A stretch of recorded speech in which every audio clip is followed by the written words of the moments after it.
Hello friends, स्वागत है आप सभी का हमारे इस यूट्यूब चैनल हिंदी साहित्य बाय पूजा पांडे में। जैसा कि कल मैंने आपको बोला था कि आज हम बात करेंगे कि बिहार एग्ज़ाम के लिए जो बीपीएससी का एग्ज़ाम है आपका 6 to 8 के लिए हम हिंदी को एनसीईआरटी और एससीईआरटी बुक से किस प्रकार से तैयार कर सकते हैं। क्या केवीएस जैसे ही इसमें कहानी और कविताओं से प्रश्न पूछे जाएंगे? हिंदी साहित्य और व्याकरण में किस प्रकार से तैयार करना है, क्योंकि इसका भी पाठ्यक्रम जो है काफ़ी विस्तृत है। और जो बीपीएससी ने जो डिटेल्स दिया है आपको, जो 24-25 पेज का पीडीएफ है आपके पास, उसमें आप देखेंगे कि भाषा के लिए कोई विशेष रूप से उल्लेख नहीं है, सिर्फ ये कह दिया गया कि एनसीईआरटी एससीईआरटी से आप तैयार कर लें। तो मुख्य रूप से आज वीडियो में हम बात करने वाले हैं कि हिंदी की तैयारी हम किस प्रकार से करें, किस प्रकार के प्रश्न पूछे जाएंगे, और एनसीईआरटी और एससीईआरटी बुक्स हमारे लिए किस प्रकार हेल्पफुल हो सकती है, वहाँ से हमें कैसे तैयार करना है चीज़ों को, फिर चाहे वह साहित्य हो, गद्य हो, पद्य हो या व्याकरण हो।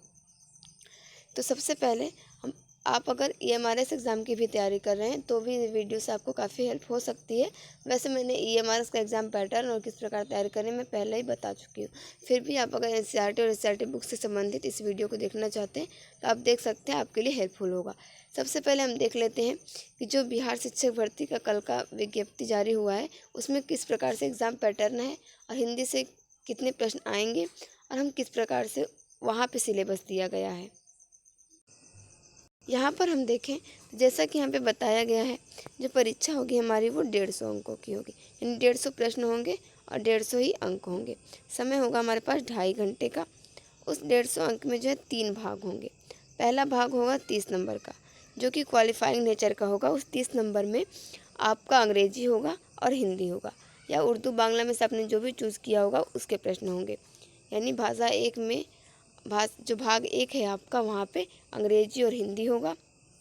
देखिए यहाँ पर हमें ये भी समझने की ज़रूरत है कि हमारा कौन सा खंड जो है यहाँ पे वो ज़्यादा हमें वहाँ पे तैयारी करने की ज़रूरत है, हमें उसको ज़्यादा समय देना होगा। अब भाग एक की बात करें तो अंग्रेजी और हिंदी ही होगा। क्वालिफाइंग नेचर है, यानी कि हमें इसमें सिर्फ 30% लाना ज़रूरी है, तो ये आप जो है आसानी से कर लेंगे, यानी ये क्वालिफाई हो जाएगा। तो यहाँ हमें ज़्यादा ध्यान देने की ज़रूरत नहीं है, क्योंकि अंग्रेजी जो होगा वो आपने ईएमआरएस के लिए पढ़ रहे होंगे या केवीएस के लिए पढ़ा होगा आपने, तो वहाँ से ही आपका काम हो जाएगा। इसके लिए कुछ अलग से करने की ज़रूरत नहीं है। हिंदी आपका विषय है ही, तो उतना आप कर लेंगे यहाँ पे। अब बात करते हैं, यहाँ से कोई मेरिट नहीं बनेगी इस 30 नंबर से। बचा आपका 120 अंक, यहाँ से आपकी जो है मेरिट भी बनेगी। इस 120 अंक में से आपका जो भाग 2 है वो है 40 अंक का और भाग 3 है 80 अंक का। यानी 40 अंक जो आपका होगा वो सामान्य अध्ययन के लिए होगा, और जो 80 अंक होगा वो आपका हिंदी का होगा। तो सामान्य अध्ययन में जैसा यहाँ बता दिया गया है कि प्राथमिक गणित, मानसिक क्षमता परीक्षण, सामान्य जागरूकता, सामान्य विज्ञान, सामाजिक विज्ञान, भारतीय राष्ट्रीय आंदोलन, भूगोल और पर्यावरण, ये सारी चीज़ें पूछी जाएंगी। तो आप ये जो भी 6-7 टॉपिक देख रहे हैं, ये जो है काफ़ी इनका पाठ्यक्रम जो है विस्तृत है, और 1 महीने में इसको पूर्ण रूप से तैयार कर पाना मुश्किल है। तो इसलिए आप जो है एनसीईआरटी नोट्स देखें। एनसीईआरटी सार संग्रह नाम से एक बुक आती है, आप वहाँ से इसे देख सकते हैं। एनसीईआरटी की बुक्स आपके पास है, एसएसटी की, आईवीएस की या जियोग्राफी की, तो आप इस चीज़ों को वहाँ से तैयार कर लें। ठीक है, कठिन है थोड़ा, लेकिन बिल्कुल भी आप ये मत समझिए कि नहीं असंभव है। 1 महीने के समय में इतनी चीज़ें हो सकती हैं। हाँ, ये पाठ्यक्रम जो पूरा नहीं हो पाएगा, लेकिन जो मेन पॉइंट होंगे उनको आप वहाँ से नोट डाउन कर सकते हैं या सिर्फ पढ़ सकते हैं, क्योंकि इनका नोट्स बनाना इस समय मुझे नहीं लगता कि उचित होगा, क्योंकि इसका नोट्स बनाने में काफ़ी समय लग जाएगा, फिर आप उसे रिवाइज कब करेंगे। तो इसलिए इसे पढ़ लेना ही उचित होगा, क्योंकि 1 महीने का जो समय है आप ध्यान देंगे। अगर आपको याद हो कि केवीएस के लिए जब मैंने तैयारी स्टार्ट करवाई थी, उसमें हमारे पास 20 दिन था एनसीईआरटी के लिए, और 20 दिन में हमने जो एनसीईआरटी की सभी बुक्स को अध्ययन किया था, और मैक्सिमम जो क्वेश्चन आए थे एग्जाम में वो वहीं से आए थे। तो इसलिए अभी भी 1 महीने का समय है हमारे पास, हम अपने समय का पूर्ण सदुपयोग करेंगे और इन सारी चीज़ों को तैयार कर लेंगे। इस सामान्य अध्ययन की बात हो गई, आप इसे तैयार कर लें। अब बात करते हैं भाग 3, जो कि हमारा आज का मुख्य विषय है कि हम हिंदी की तैयारी एससीईआरटी और एनसीईआरटी से किस प्रकार करें। अब यहाँ पर देखें, यहाँ पे सिर्फ ये लिखा है कि उपरोक्त विषय पत्रों के पाठ्यक्रम एससीईआरटी एनसीईआरटी से संबंधित होंगे, लेकिन इसका स्तर उम्मीदवार हेतु निर्धारित न्यूनतम अर्हता के आलोक में होगा। यानी अगर आप 6 to 8 का एग्ज़ाम देने जा रहे हैं तो आप क्लास 12 तक की तैयारी जो है वो करके चले। अब बात करते हैं कि यहाँ से प्रश्न किस प्रकार से पूछे जाएंगे। क्या जिस प्रकार से केवीएस में पूछे गए थे वैसे ही, या कुछ अलग प्रकार से।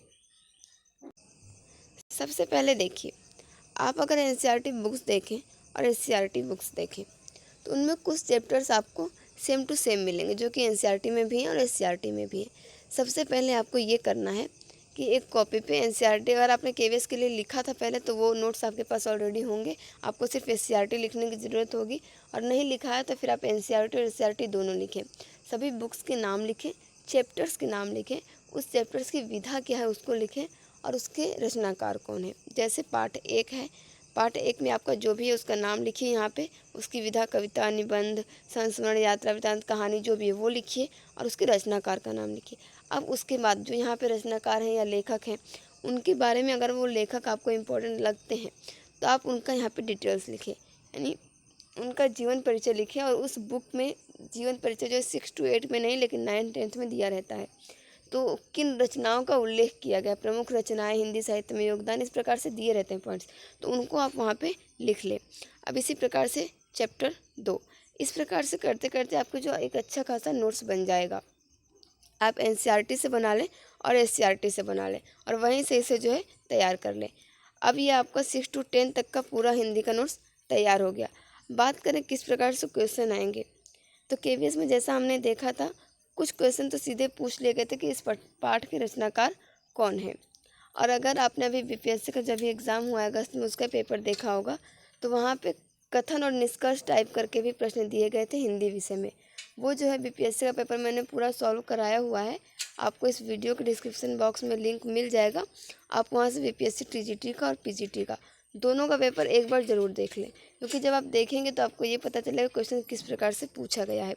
पाठ पढ़ने से आपको ये लाभ होगा कि जो निबंध की पंक्तियाँ उसमें दी गई हैं क्वेश्चन में, ऐसे इन्वर्टेड कॉमा में करके निबंध की पंक्तियाँ दे दी गई हैं और पूछा गया है कि ये कथन किसका है। इस प्रकार से आप कितना कथन तैयार करेंगे अगर हिंदी साहित्य के इतिहास के बुक या फिर अन्य हिंदी की किताबों से करते हैं तो।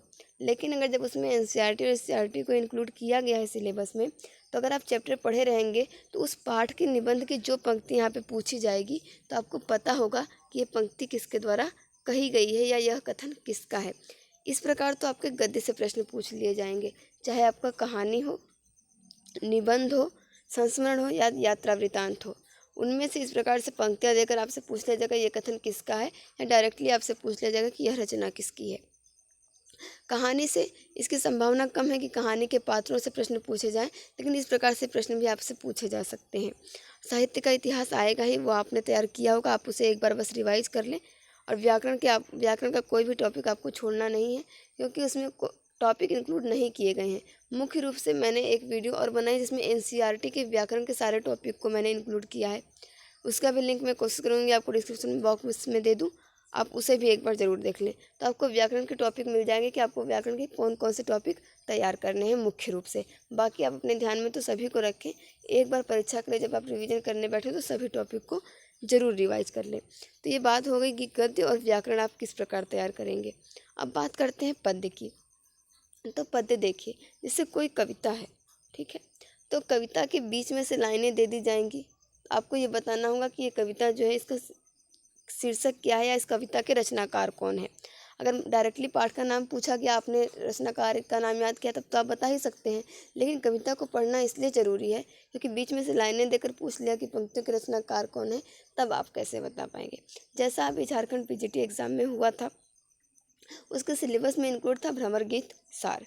वहाँ के सिलेबस में कोई भी ये नहीं कहा गया था कि आप एनसीईआरटी पढ़े या एनसीईआरटी से प्रश्न पूछा जाएगा, लेकिन उसमें एक क्वेश्चन आया था जो कि क्लास 10th की बुक में है, उधो तुम हो अति बड़भागी, ये पद है सूरदास जी का, उसके बीच की 2 लाइनें दी गई थी और पूछा गया था कि ये पंक्तियाँ कहाँ से ली गई हैं।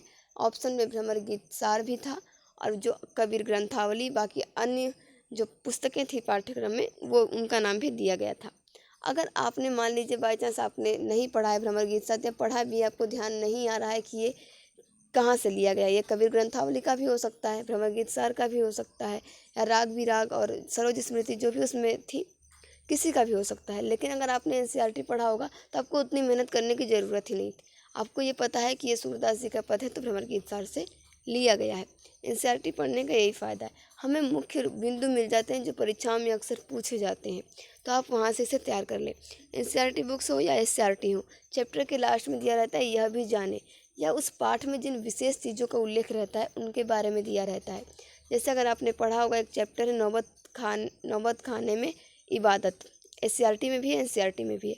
उसके पाठ के बीच बीच में कुछ शब्द हैं, जैसे टप्पा है, ठुमरी है और मार्फत है, इस प्रकार के।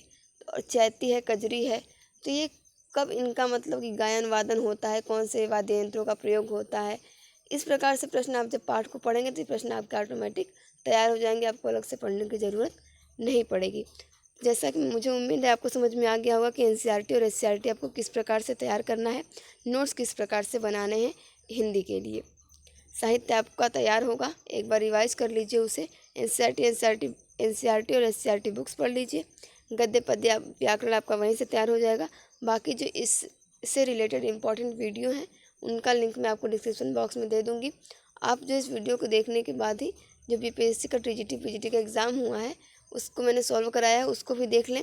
और साथ ही जो केवीएस का एग्ज़ाम हुआ था फरवरी में टीजीटी पीजीटी का, उसके लिंक भी मैं आपको दे देती हूँ, जो पेपर मैंने सॉल्व करवाया था। वहाँ से भी आपको अंदाज़ा लग जाएगा कि किस प्रकार के प्रश्न पूछे गए हैं और किस प्रकार के प्रश्न पूछे जा सकते हैं, क्योंकि कथन निष्कर्ष पर आधारित आपसे प्रश्न पूछे ही जाएंगे या तर्क कथन वाले।